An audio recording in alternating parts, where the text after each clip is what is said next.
మనం 10th class బయాలజీలో second chapter అయిన respiration గురించి డిస్కస్ చేసుకుంటున్నాం. రెస్పిరేషన్లో 2 పార్ట్స్ అయ్యాయి. లాస్ట్ వీడియోలో మనం మెకానిజం ఆఫ్ రెస్పిరేషన్ అంటే ఇన్హేలేషన్లో ఎలా ఉంటుంది, ఎగ్జలేషన్లో ఎలా ఉంటుంది దాని గురించి మనం డిస్కస్ చేసుకుందాం. ఇది రెస్పిరేషన్ యొక్క పార్ట్ 3 అనమాట. దీంట్లో మనం సెల్యులార్ రెస్పిరేషన్ గురించి డిస్కస్ చేసుకుందాం. ఫస్ట్ మనం బాడీ ఫుడ్ తీసుకోగానే ఎనర్జీ ప్రొడ్యూస్ అవ్వాలంటే రెస్పిరేషన్ అనేది జరగాలి. ఫస్ట్ ఎనర్జీ ప్రొడ్యూస్ అవ్వాలి. మనకి ఎనర్జీ ఎక్కడ ప్రొడ్యూస్ అవుతుంది అంటే సెల్లో ప్రొడ్యూస్ అవుతుంది. ఎనర్జీ ఎక్కడ ప్రొడ్యూస్ అవుతుంది? సెల్లో ప్రొడ్యూస్ అవుతుంది. దీంట్లో 2 టైప్స్ ఉంటాయి అన్నమాట. ప్రోకారియోటిక్ సెల్స్లో ఎనర్జీ ప్రొడ్యూస్ అవ్వాలి అంటే సైటోప్లాజంలో ప్రొడ్యూస్ అవుతుంది. మనకి ఎక్కడ ప్రొడ్యూస్ అవుతుంది? సైటోప్లాజంలో ప్రోకారియోటిక్ సెల్స్లో సైటోప్లాజంలో ఎనర్జీ అనేది ప్రొడ్యూస్ అవుతుందన్నమాట. అలాగే యూకారియోటిక్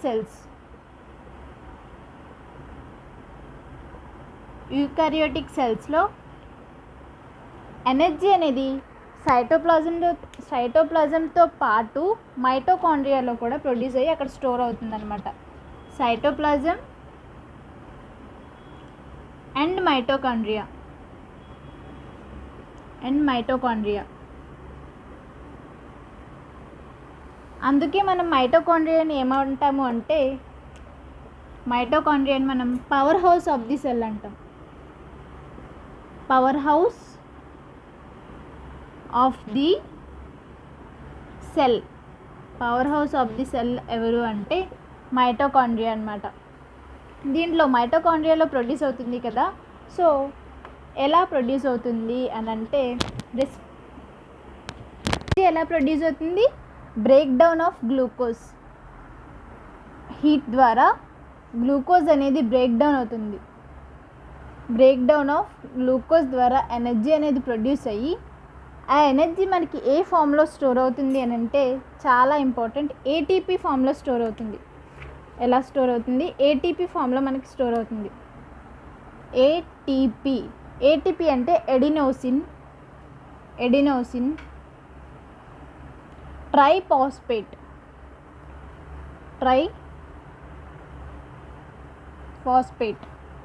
ఎడినోసిన్ ట్రైఫాస్ఫేట్ రూపంలో మనకి స్టోర్ అవుతుందన్నమాట. అలాగే ఒక ఏటీపీ ఎన్ని క్యాలరీస్ ఎనర్జీని మనకి రిలీజ్ చేస్తుంది అంటే ఒక ఏటీపీ వచ్చేసి 7200 క్యాలరీస్ మనకి రిలీజ్ చేస్తుంది. 702 క్యాలరీస్ ఎనర్జీని మనకి రిలీజ్ అవుతుంది. అంటే 7.2 కిలో క్యాలరీస్.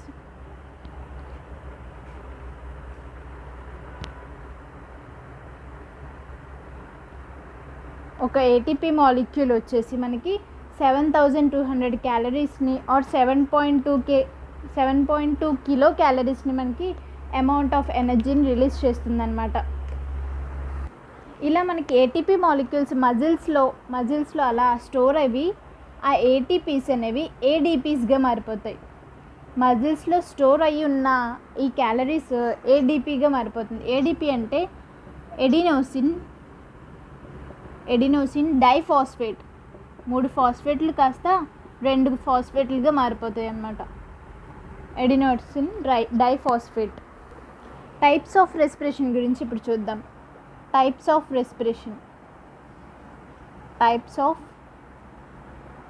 రెస్పిరేషన్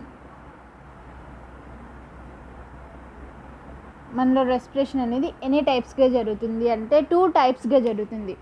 రెస్పిరేషన్ అనేది 2 టైప్స్గా జరుగుతుంది. ఒకటి వచ్చేసి aerobic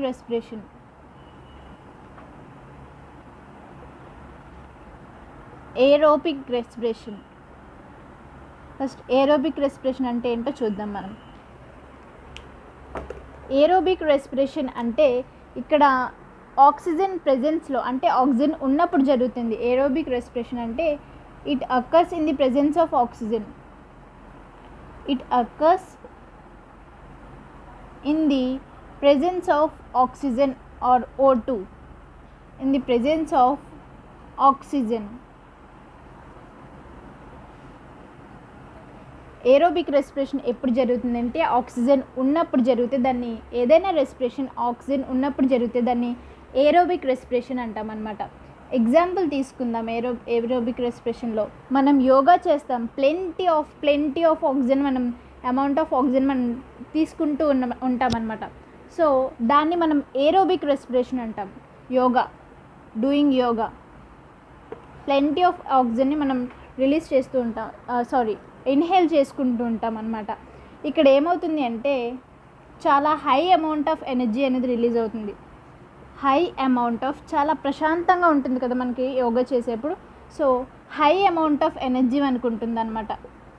high amount of energy is produced.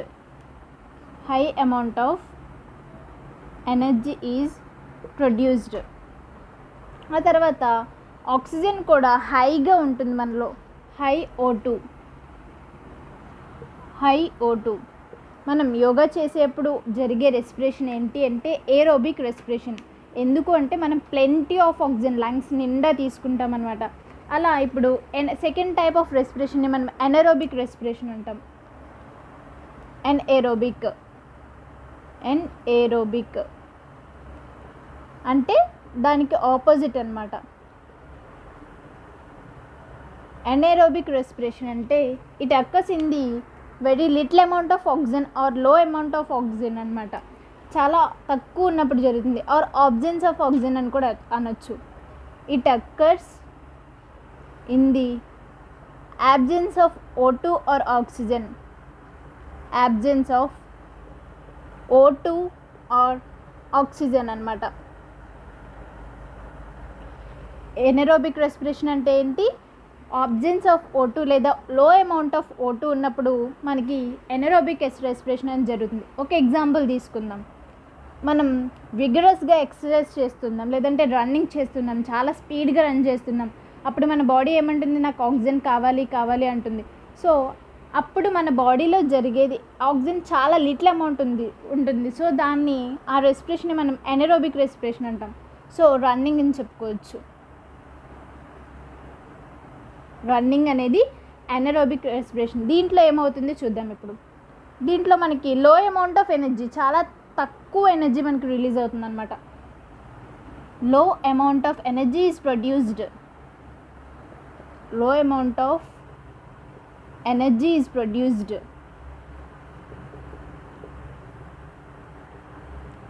చాలా తక్కువ ఎనర్జీ అనేది మనకి ప్రొడ్యూస్ అవుతుంది అనమాట. అలాగే ఇక్కడ ఆక్సిజన్ కూడా చాలా తక్కువ ఉంటుంది. సో లో ఆక్సిజన్ ఈజ్ ప్రెజెంట్. మనం గ్లైకోలిసిస్ గురించి డిస్కస్ చేసుకున్నాం. గ్లైకోలిసిస్, ఫస్ట్ ఈ వర్డ్ని తీసుకుందాం. గ్లైకో అంటే ఇక్కడ గ్లూకోజ్ అని అర్థం. గ్లైకో అంటే గ్లూకోజ్ అని అర్థం. లైసిస్ అంటే మనకు ఆల్రెడీ ఇదివరకు ఫోటోలైసిస్ అని కూడా వచ్చింది కదా. లైసిస్ అంటే బ్రేక్ డౌన్. సో గ్లైకోలిసిస్ అంటే ఏంటి? బ్రేక్ డౌన్ ఆఫ్ గ్లూకోజ్ అనమాట. ఎలా జరుగుతుందో చూద్దాం ఇప్పుడు. ఫస్ట్ మనకి గ్లూకోజ్ మాలిక్యూల్స్ ఉంటాయి కదా. దాంట్లో ఎన్ని కార్బన్స్ ఉంటాయి? మనకి 6 కార్బన్స్. ఇక్కడ రాసుకుందాం. 6 కార్బన్స్ అనేవి ఉంటాయి అన్నమాట. ఆ తర్వాత ఇక్కడ 6 కార్బన్స్ వచ్చేసి మనకి 2 పైరువేట్స్, అంటే హాఫ్గా డివైడ్ అయిపోతాయి. ఇది ఒక గ్లూకోజ్ మాలిక్యూల్ అయితే ఇది ఒక గ్లూకోజ్ మాలిక్యూల్. దీంట్లో 3 కార్బన్స్ ఉంటాయి, దీంట్లో 3 కార్బన్స్ ఉంటాయి అన్నమాట. సో ఈ ఒక్కొక్క కార్బన్ మాలిక్యూల్ని మనం పైరువేట్ అంటాం. ఇక్కడ గ్లూకోజ్ ఏమైంది? 3 కార్బన్ మాలిక్యూల్స్గా డివైడ్ అయిపోయింది. ఆ తర్వాత మనకి ఇక్కడికి ఏమవుతుంది అంటే, ఒకవేళ ఆక్సిజన్ అనేది లేకపోతే, లేదా absence or low amount of oxygen, absence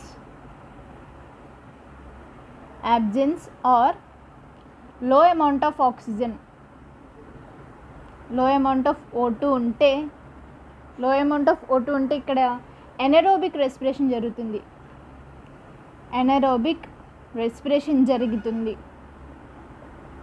are fermentation కూడా జరగచ్చు. ఎనరోబిక్ రెస్పిరేషన్ జరిగి ఇక్కడ మనకి ఎలా రిలీజ్ అవుతుంది అంటే చూడండి,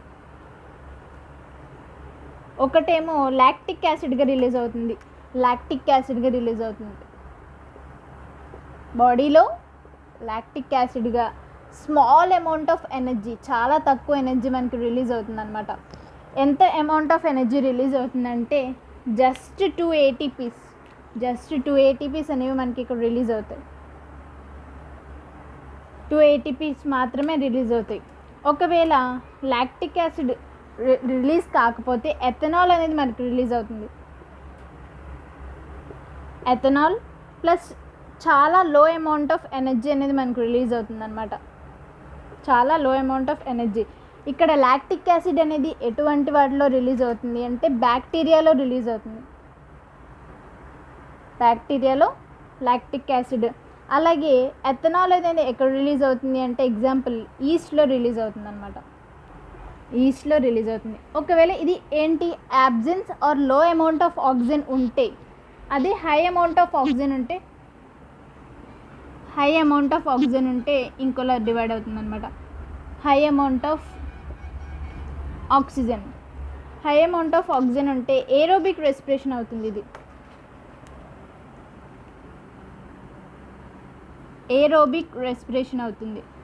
ఏరోబిక్ రెస్పిరేషన్గా జరిగి మనకి ఎట్లా డివైడ్ అవుతుందో చూద్దాం.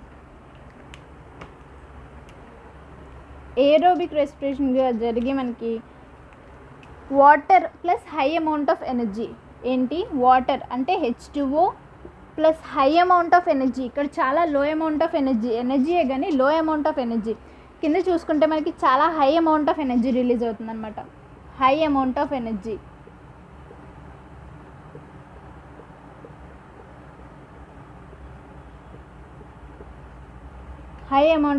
రిలీజ్ అవుతుంది. ఎగ్జాంపుల్స్ చూసుకుంటే మనమే ప్లాంట్స్ అండ్ యానిమల్స్ మనలో జరుగుతుంది అనమాట. Plants and animals examples, plants and animals. ఈస్ట్ని తీసుకుని మనం ఇప్పుడు ఒక ఎక్స్పెరిమెంట్ అనేది చేస్తామన్నమాట. ఎందుకు అంటే ఎనరోబిక్ రెస్పిరేషన్లో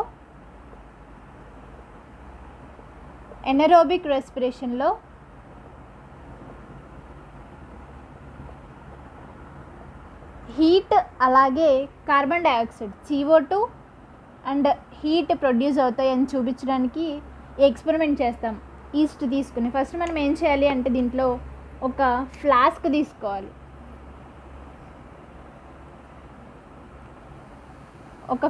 తీసుకోవాలన్నమాట.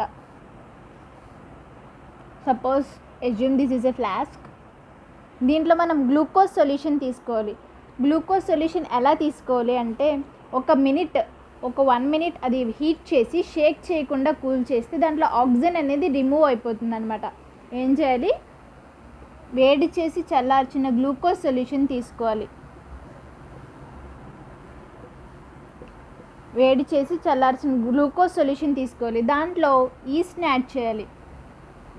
దాంట్లో ఈస్ట్ని కూడా మనం యాడ్ చేయాలి. ఆ తర్వాత మనం ఏం చేయాలి అంటే ఇక్కడ ఒక లేయర్గా మనకి ఏ గ్యాసెస్ ఏ ఆక్సిజన్ ఏది పాస్ కాకుండా మనం ఒక లేయర్గా లిక్విడ్ పారాఫిన్ అంటే ఏం లేదు వ్యాక్స్ అన్నమాట. క్యాండిల్ కరిగిస్తే వస్తుంది కదా వ్యాక్స్ అన్నమాట. అది ఒక లేయర్గా మనం ఇలా చేసుకోవాలన్నమాట. ఆ తర్వాత దీంట్లో ఒక థర్మోమీటర్ నుంచండి. అది ఎలా ఉండాలి అంటే ఆ థర్మోమీటర్ ఈ సొల్యూషన్లో డిప్ అయి ఉండాలన్నమాట. థర్మోమీటర్ నుంచండి. ఒక ట్యూబ్ లైక్ స్ట్రక్చర్ని తీసుకోండి. మనం ఒక ట్యూబ్ తీసుకోండి, పాసింగ్ ట్యూబ్ తీసుకుని ఇక్కడ ఒక టెస్ట్ ట్యూబ్ తీసుకుని దీంట్లో లైమ్ వాటర్ తీసుకోవాలి. లైమ్ వాటర్ తీసుకొని ఈ ట్యూబ్ని దీంట్లోకి పాస్ చేయండి. దీంట్లో ఒక కాక్ పెట్టేసేయండి. దీనికి ఒక కాక్ని పెట్టేయండి అనమాట. ఆ తర్వాత మనకి ఇక్కడ ఏమవుతుంది అంటే ఈ గ్లూకోజ్ అండ్ ఈస్ట్ కలిపిన దాంట్లో కార్బన్ డైఆక్సైడ్ అనేది ప్రొడ్యూస్ అవుతుంది. అది మనకి ఎలా తెలుస్తుంది అంటే ఇలా ఈ ప్రొడ్యూస్ అయిన కార్బన్ డైఆక్సైడ్ అనేది దీంట్లో వచ్చి ఇది మిల్కీ వైట్గా మారిపోతుంది. లైమ్ వాటర్ అనేది మిల్కీ వైట్గా చేంజ్ అయిపోతుంది అనమాట. మిల్కీ వైట్గా చేంజ్ అయిపోతుంది. సో ఇక్కడ మనకి కార్బన్ డైఆక్సైడ్ ప్రొడ్యూస్ అయింది అని తెలుస్తుంది. CO2 అనేది ప్రొడ్యూస్ అయింది. మరి హీట్ కూడా తెలుసుకోవాలి కదా. హీట్ ఎక్కడ ప్రొడ్యూస్ అవుతుంది అంటే ఇక్కడ థర్మోమీటర్లో మనకి ఇనీషియల్ టెంపరేచర్ నోట్ చేసుకోవాలి. అలాగే ఎక్స్పెరిమెంట్ అయిన తర్వాత కూడా ఒక టెంపరేచర్ని మనం నోట్ చేసుకుంటే ఆ రెండింటికి మధ్య డిఫరెన్సే మనకి హీట్ ప్రొడ్యూస్ అవుతుంది అని కూడా తెలుస్తుంది. హీట్ ప్రొడ్యూస్ అవుతుంది అని కూడా తెలుస్తుంది అనమాట. నెక్స్ట్ రెస్పిరేషన్ ఇన్ ప్లాంట్స్లో రెస్పిరేషన్ దేని ద్వారా జరుగుతుందో చూద్దాం. ఫస్ట్ వన్ వచ్చేసి మనకి స్టొమాటా ద్వారా జరుగుతుంది. లీవ్స్లో ఉన్న స్టొమాటా మనందరికీ తెలుసు కదా. స్టొమాటా ద్వారా గ్యాసెస్ ఎక్స్చేంజ్ అనేది జరుగుతుంది, దాన్నే రెస్పిరేషన్ అంటాం. సో ఫస్ట్ వన్ వచ్చేసి స్టొమాటా ద్వారా జరుగుతుంది. Second lenticels on stem.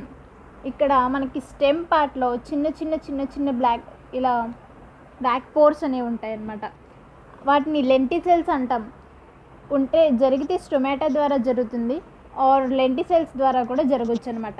ఆ తర్వాత కొన్ని రకాల టైప్ ఆఫ్ ప్లాంట్స్, మ్యాంగ్రూవ్ ప్లాంట్స్లో మనం మ్యాంగ్రూవ్ ప్లాంట్స్ తీసుకుంటే వాటిలో ఏరియల్ రూట్స్ ద్వారా జరుగుతుంది. రూట్స్ అనేవి ఇది భూమి అనుకోండి, రూట్స్ అనేవి ఇలా పైకి వచ్చేస్తూ ఉంటాయన్నమాట.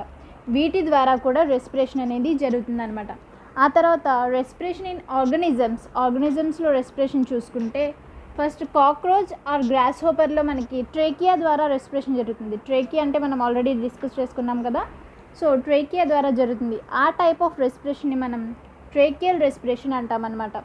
కాక్రోచెస్లో గ్రాస్ హోపర్స్లో జరిగే రెస్పిరేషన్ ఏంటి అంటే ట్రేకియల్ రెస్పిరేషన్.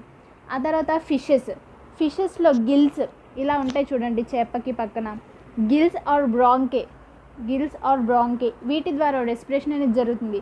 ఆ టైప్ ఆఫ్ రెస్పిరేషన్ని మనం బ్రాంకియల్ రెస్పిరేషన్ అంటామన్నమాట. ఆ తర్వాత ఫ్రాగ్స్కి మనకి స్కిన్ ద్వారా జరుగుతుంది, అలాగే వాటికి లంగ్స్ కూడా ఉంటాయి. లంగ్స్ ద్వారా కూడా మనకి రెస్పిరేషన్ జరుగుతుంది. స్కిన్ ద్వారా జరిగితే క్యుటేనియస్ రెస్పిరేషన్ అని, లంగ్స్ ద్వారా జరిగితే పల్మనరీ రెస్పిరేషన్ అని అంటామన్నమాట. ఇక్కడ ఒక యాక్టివిటీ అనేది ఉంటుందన్నమాట, చిన్న యాక్టివిటీ, చాలా యాక్టివిటీ ఉంటుంది.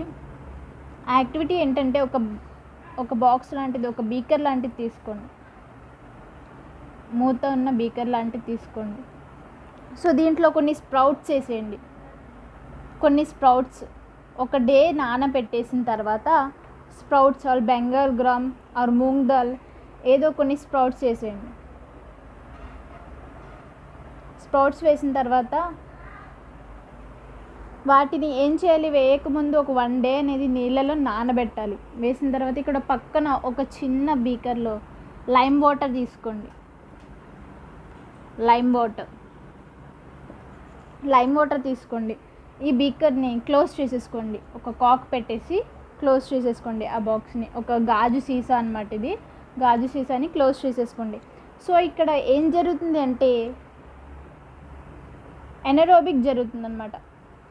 ఎనరోబిక్ రెస్పిరేషన్ జరుగుతుంది. ఎనరోబిక్ రెస్పిరేషన్ అనేది జరిగి ఇక్కడ కార్బన్ డైఆక్సైడ్ అనేది రిలీజ్ అవుతుంది. CO2 అనేది రిలీజ్ అయ్యి ఈ లైమ్ వాటర్ ఏమవుతుంది అంటే మిల్కీ వైట్గా చేంజ్ అయిపోతుంది. ఈ లైమ్ వాటర్ ఏమైపోతుంది అంటే మిల్కీ వైట్గా చేంజ్ అయిపోతుంది. సో మనకి ఏం తెలుస్తుంది, ఇక్కడ కార్బన్ డైఆక్సైడ్ అనేది ఎనరోబిక్ రెస్పిరేషన్లో రిలీజ్ అవుతుంది అని తెలుస్తుంది. సో రెస్పిరేషన్ అనే చాప్టర్ దీంతో కంప్లీట్ అయిపోతుంది. సో నెక్స్ట్ వీడియోలో మనం నెక్స్ట్ చాప్టర్ గురించి డిస్కస్ చేసుకుందాం. Okay friends, thank you.